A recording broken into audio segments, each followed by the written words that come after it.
Hello, you wonderful people, and welcome to another episode of Untitled Reviews. Once again, temporary name. For today's episode, I'm going to talk about the latest episode of Dispatches from Elsewhere. A lot of really interesting things went down in this episode, so let's break it down.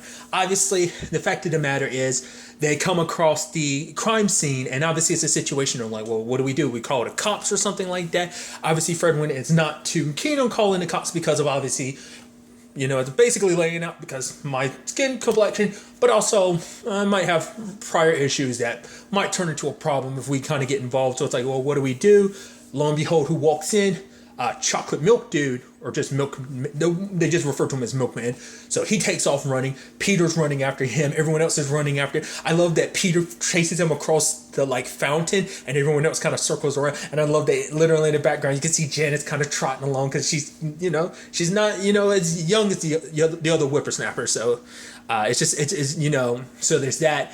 And obviously when Peter actually does catch up to him, it's like he's down there, but everyone else is kind of getting freaked out because it's like, oh man, this is scary. In particular, for Simone, it's like, this is scary. Like, the fact of the matter is, I just got into this because I want to, talking dolphins and stuff like that. But then Peter was like, no, that was all excuses. We all became a part of this because we had nothing to lose. And the fact of the matter is, we know that someone is in real danger. Clara, we need to go help her, So that's what Peter's main focus is. And I love you have Peter trying to do that badass thing where it's like, instead of taking a ladder down or whatever, you just jump down and land on your feet, but he fails miserably. But I love the attempt and everything. So, and obviously, Peter's like, yeah, that wasn't a good idea, but he's still kind of going on his own. Everyone's calling him, Peter. And I even love Fredwin being like, Peter, you might have a concussion, might want to be careful because you've, received previous blows as well. And he kind of, keeps treading along, but he runs into Clara and he's like, I know you're not really here. I know that this isn't the real you or whatever, that this is in my hand. And she's like, keep that in mind and remember the truth. No matter what you see, remember the truth. And the others catch up to him and, Simone hugs him and everything. She's like, oh, Peter. And then she punches him in the arm because she's like, we thought you were hurt or something. We heard you screaming and everything. We thought you were in trouble. But it's like, oh, Milkman's this way. They go in and it's like, all right, we got to go to this door. It's like, oh, we can't go in there yet. We need to have weapons and stuff like that. And Simone pulls out her pepper spray or her mace, and Janice picks up a bottle and then just breaks it. And then you see this look on Simone's face, yeah, because she knows how much of a badass Janice is. And then Fredwin comes out with his knife, and then Simone and Janice are looking at him. He's like, okay, you can't tell me that any of this surprises any of you. But they go in. Well, Peter goes in. He's like, I'm being attacked. They're like, Peter. And then he realizes it's just the squash, suit. And he just opens it. He's like, yeah, okay, one, I wasn't being attacked. Also, I'm never going to talk about it ever again. And so they just kind of move on. No one asks any questions. But then they find all these files and stuff on everybody. It tells so much about them, their personality traits and stuff like that. They've got information on everyone, and obviously it makes sense. But it was interesting, and they didn't really focus on this, but Fredwin actually was focused on one particular case, one file, but we never actually got to see what it was. Maybe because of what we saw later on, maybe it was his own file. I don't know. They didn't tell us whose file it was. I mean, maybe there was a glimpse of who it was, but it seemed like an ambiguous file. But it cuts to him still looking at it when everyone else has kind of moved on. So I'm like, maybe that was his own file, but we'll get to that soon enough. But they go through the door and they see these people in robes and everything. They're kind of trying to blend in. Apparently Janice, for whatever reason, someone grabbed her, put her on her robe, and kind of pushed her out there.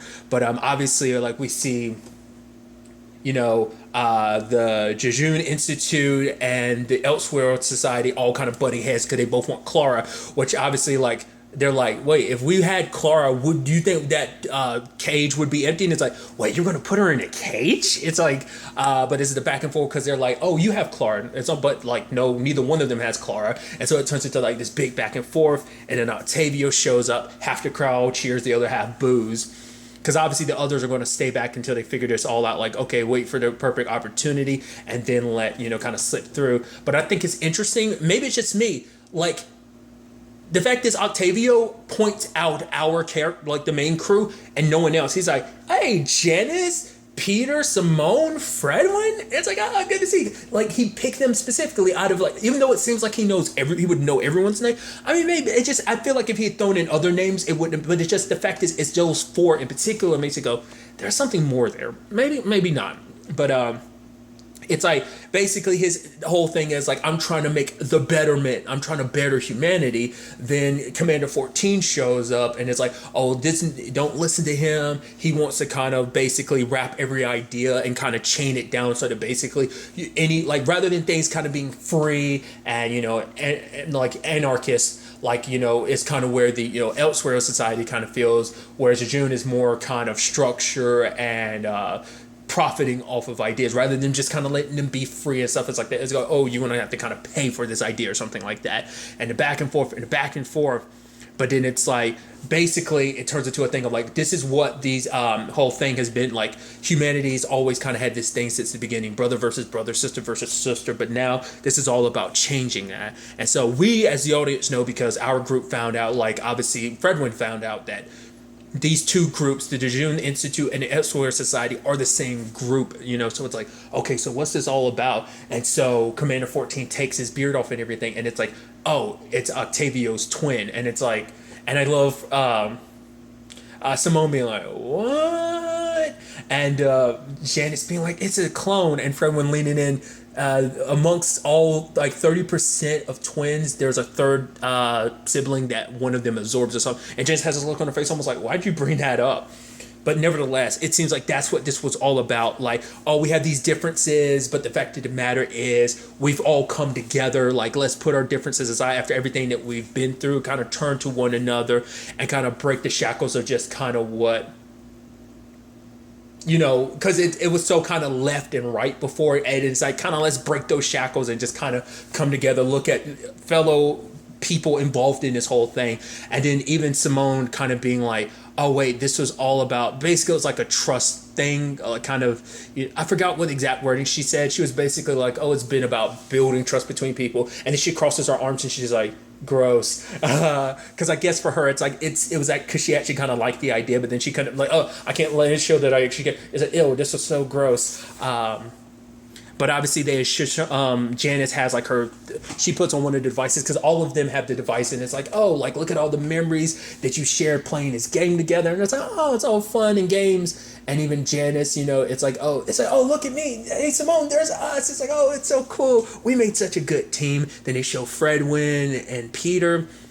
But then it makes them realize, it's like, but if they're showing all of this, because there were multiple points where they thought, oh, we're off the game, we're kind of doing our own thing, we're outside of the circle of the game. But it's like, oh, even when we thought we were outside of the game, we were involved in the game. Like, everything we thought was outside of the game is part of the game too. So we were wrong about everything. And obviously Peter goes on stage because they have Clara, she's about to sing, but he interrupts everything and being like, no, tell me the truth. Because remember what Clara had told him, it's like, no, like, forget what you might see, but remember the truth, like, hold on to that, you know. But, you know, no one else really believed, because it's like, wait, what? And like, it's like, come up here, there's really a Clara Torres, she needs help, but no one else is really coming on stage. And even, you know, Janice, Fredwin, and Simone won't. And they're like, Peter, it's like, we were wrong. And so for him, because he even said this line I thought was so beautiful of like, you know, I'd rather believe too much than go back to not believing at all. It's what he had said before, and I don't know, that line just resonated and it hit so hard, because, you know, amongst anyone else, Peter's the one that kind of believed the most, because I think before he had nothing to believe in, but he found something to believe in. And even said before he went to the door, he's like, if I don't make it, I want you to guys know that thanks for being my friend. I was like, once again, I'm a sucker for friendship, dude. But the fact of the matter is, it's a party and everything, and obviously the group is divided, because obviously Janice is on her own. And even at one point I see Janice sing herself. I was like, wait, what? And it's like, she's kind of, I guess, just standing around, and Janice is kind of commuting with Kato with other groups. They're like, oh yeah, you're Janice. Oh, like, yeah, my grandma couldn't even make it through an episode of blah blah blah, but good on you for making it this far, Janice. Which like sounds, I guess in their mind they don't realize how shitty it sounds, because she's like, oh, but that talking dolphin was good. They were like, yeah, we could tell it was so fake, blah blah blah blah blah. It's like, oh god, you guys suck. And so for her, it's like, oh, and she kind of felt a little more outside. But she's like, you know what? The conversation fun, guys, but I'm going to go track down my friends. But then her younger self is like, oh, your friends? Like, oh, like, the only thing connecting you with this whole thing, they're your friends and everything, right? Then where are they? You know, so she ends up tracking down Fredwin. But Fredwin is all about trying to figure out this whole situation, because he had talked to Chuck, or rather one of the Chucks, because that's the real thing, and even dropping the accent too. So I thought that was pretty dope. But it's like, oh, like, which one were you? He's like, I was Commander 14, but I felt like when I did Octavio, because apparently they bounced back and forth between who was Octavio and who was Commander 14, but it's like, I felt like I put a little more gravitas to my performance, and it's like, oh, an actor, oh. But Fredwin, it's like, he's rarely wrong, so now he has to figure out how he was wrong, but like, finding out who's the person behind this, known as Architect. And obviously he meets up with Janice, and I love that situation. Janice been like, oh, hey. And he's like, all right, well, you know, you can find out like 99% of human behavior if you ask one question. It's like, oh, what is that question? What would a serial killer do? You know, so I just thought that was interesting. It's like, she's like, oh, we could go together to look for the architect. He's like, no, probably be better if we split up, which is like, oh, it's kind of the worst time, especially because she looks at her younger self kind of being like, see, told you, you thought they were your friend. All they do is tolerate you, old lady. It's almost that, which is kind of a shame. It's like, oh, Janice is so cool. I love Janice. But the fact of the matter is, you know, at the same time, you have Peter kind of being off on his own. People are making fun of him. It's like, oh, that's that guy. Oh, he must be dead. Dead from embarrassment. Oh, and he's like, I can hear you. I'm like, oh, it's like, you feel so bad. You're like, oh, dude. And it's just like, and when people are tools like that, you're like, don't talk about my Peter that way. Which is weird to say because Peter, same thing as like a pecker, like another way of saying penis. It feels weird saying it like that. That's where my mind went with the whole thing. But nevertheless, he sees Simone, who's talking to, what's his name, E. Sasquatch. And like, he's kind of like, oh, it's like, yeah, that guy, come on. He's kind of a bit of a, he kind of sucks, doesn't he? And it's like, no, he doesn't. The fact of the matter is, you know, he's actually the opposite of suck. He blows. It's like, all right, I kind of walked right into that. But no, she's like, Peter's awesome. He's funny. He's super nice. He actually listens to you, which is a little off-putting at first. But then you kind of really get used to it because then you kind of start realizing, like, how little other people actually listen to you and stuff like that. But then, like, he's like, oh, at first I thought there might be something here, but it's like, obviously it's between you and Peter. And she's like, what? It's like, you're totally into him and he's into you. She's like, what?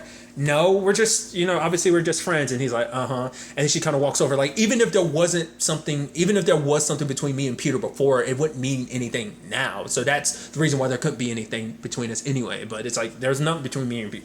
It's like, we're just friends. And she's like, but he's basically like, you're into him and he's super into you. And I think in that moment it just kind of goes like, wait, what?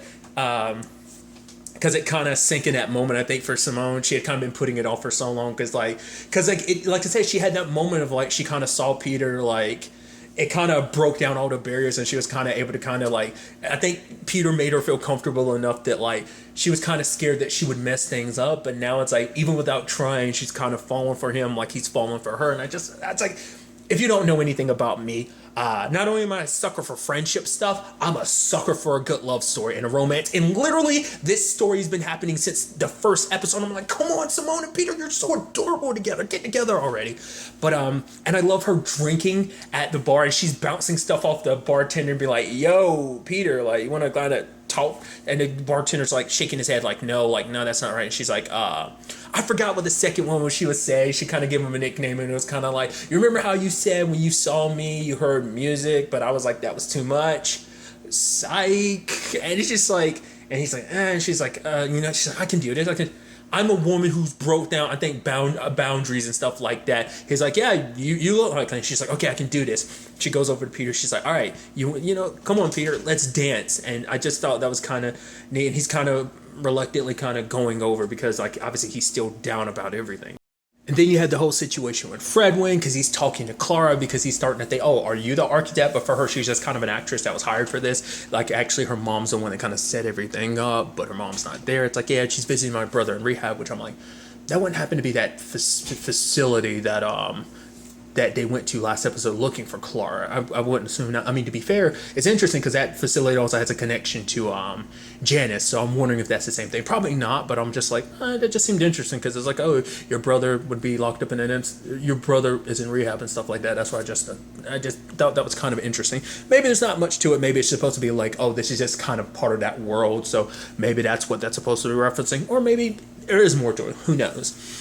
But it's interesting because they both kind of, like, I like that whole thing of Fredwin being like, how would a murderer get away, you know, without leaving behind a trace, and committing a murder without leaving behind a trace. I thought Clara would have been like, what the hell is this dude talking about? But she was like, if you convinced him to kill himself. I'm like, you actually fed into this. I didn't expect that. He was like, no, it's not applicable to this current situation. But he's like, I like where your head is at with this situation, But they kind of find a kinship in the fact is that like, yeah, I might be too much for people and stuff. It's almost like if you can't handle me at my worst, you don't deserve me at my best type of situation. Like, yeah, so what if I am a lot to kind of handle or whatever? And it's like, yeah, it's kind of their problem. And then in that moment, Fredwin kind of like he's watching from the outside, and on the TV he's watching everything, and he's kind of smiling because like all that they were accomplished, and just like he's smiling at his accomplishments. But then he realizes like holy like that time he caught the ball, like the kid was trying to catch it, but he grabbed it and was almost in his face, like ha. It's like oh. And then like we get the instance of he brought up, was it last episode, to Peter, the whole situation about like when she gives you her heart, don't scribble on it with a marker. And it's like now we get to understand where that came from. A girl was like, oh, dear Fredwin, will you be mine for like Valentine's Day or something? And he corrected it by being like, oh, spelled the deer, corrected the deer and spelled his name like, oh, like you spelled it wrong. And it just kind of frowned, and then realizes he looked back at all the times like he was kind of snappy with the rest of the group, and it kind of made him go like, but what if it isn't? But it made him kind of snap back to the present day to be like, but what if it isn't on them? What if it is on us? That basically like the way we act kind of pushes people away. And it's like, oh, Fredwin legitimately had an epiphany right then, and he's like, I gotta go find my friend. And he's like, oh, he was like, I gotta find someone in particular, because I think for him, he out of anyone that he kind of pushed the most, it was Janice, because Janice was always like so welcoming and stuff like that. But I think it's also because he realizes in retrospect now that he crossed the line more with like Janice, because like what he did, because even she's like, yeah, despite everything that's gone down, like we still make a good team and stuff like that, was what she said. And I think Fredwin now realizes like, oh, like what she was trying to do, like, oh, let's stay together, we're friends, we're a team. And he kind of realizes that now.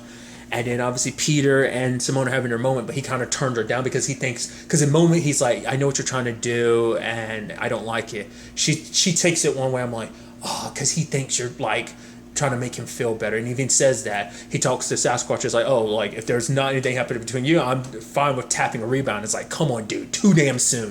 But then he's like, wait, what? And it's like, he's like, yeah, you idiot, didn't you realize? It's like, she likes you, and because he's like, we're just friends, so she was just trying to make me feel. But he's like, no, she likes you, and you like. He's like, I don't know what you two's deal is. And it's like, he's like, shit. He realizes he screwed up, and Sasquatch is like, it's going to take a big thing for you to kind of make that up. And obviously fake Clara's on stage about to do her number, and she's partway into it when Peter comes over and steals the microphone. She's like, no, not you again. It's like, because she said she was there to do 2 songs. One got interrupted. She was about to do her second one, and now Peter kind of screwed that over too. I love it. And even at one point, you see him taking the mic from her, and he like shoves her to fully get the mic, and he starts singing, and you see Simone like catching his eye, and then he kind of jumps off stage, and his voice kind of goes in a falsetto. He kind of goes a little higher pitch, and then Fredwin's over there giving him signs like on how to sing, and he adjusts his, and Fredwin's kind of giving the thumbs up like, yeah, you did a good job. And then he gets closer, and everyone else is kind of like circling around being like, oh, kind of feeling the vibes, and him getting closer to Simone, and Simone getting closer. And I was like, come on. And he's like, yeah, I'm sorry about before. I thought you should like shut up, Peter. And it kiss. I'm like, yeah. Like I said, I'm a sucker for romance. And I was like, yes. I was like, finally, it took you guys forever. Hell yeah.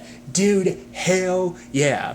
And then Fredwin was like, oh, have you seen, Janice? It's like, well, friends would go looking for a friend, right? It's like, yeah. And it's kind of like, oh. But, friends would also do that immediately, right? Which is, it's like, but Janice was outside waiting for, like, her driver to pick her up. And then the lady who, quote unquote, took Clara walks by. It didn't correlate in my head until that one moment right there. I didn't realize the lady that was in the apartment that told Fredwin, kind of put her finger up to her lips saying shush, Fredwin, kind of smiling like, oh, you're so close, Fredwin. I didn't realize that the lady that was like, you're not getting into my place, you better get out here before I call the cops. I didn't realize that was the same lady, because obviously this is the lady from the Clara episode, the one who potentially took her. But I didn't recognize that was the same person. But obviously she recognizes Janice. She's like, what is it, Janice? She's like, yeah, I just want to know, because obviously there really was a Clara Torres. I just want to, basically know that whatever happened to her, because it's like, you're the architect. She's like, how did you know? And it's like, I just had a feeling, and I'm like, that's really interesting that you're the architect and everything. It's also sweet too, because at the same time, like, it's like, someone's like, oh, have you seen my friend Janice? Peter's like, oh, have you seen my friend Janice? And then what does Fredwin say? Have you seen the old lady? It's like, oh, come on, Fredwin. But because he can't bring himself to say it, not yet, but it's there, and you know what's behind his heart, what's in his heart, rather. But obviously the lady's like, the real Clara died, and she's like, it's my fault, and that's the way the episode ends. I'm like, oh. So obviously there's still a lot more to this story to find out, like, what happened. Like, I guess Clara's death was kind of the inspiration. This was maybe like the architect, maybe this was her way to kind of like build a story to be what she wanted. Like, this isn't what really happened, but maybe she'd rather it wish that it was like this. Maybe the whole game was meant to be like, because there was so much fighting before, and maybe those circumstances around the fighting and stuff like that, maybe what happened between Clara, with the Elsewhere Society and the Jejune Institute, maybe this whole game was built around the lesson she learned from it, so that history doesn't repeat itself. So something, whatever happened with Clara, doesn't happen anywhere else. That might be the angle they're going down. Either way, we'll ultimately have to wait and see where everything takes us going forward into the next episode to find out. But really, that's all I'm going to talk about. Till the next time we meet, be happy, be safe, live life to the fullest, and enjoy it. Good day and goodbye.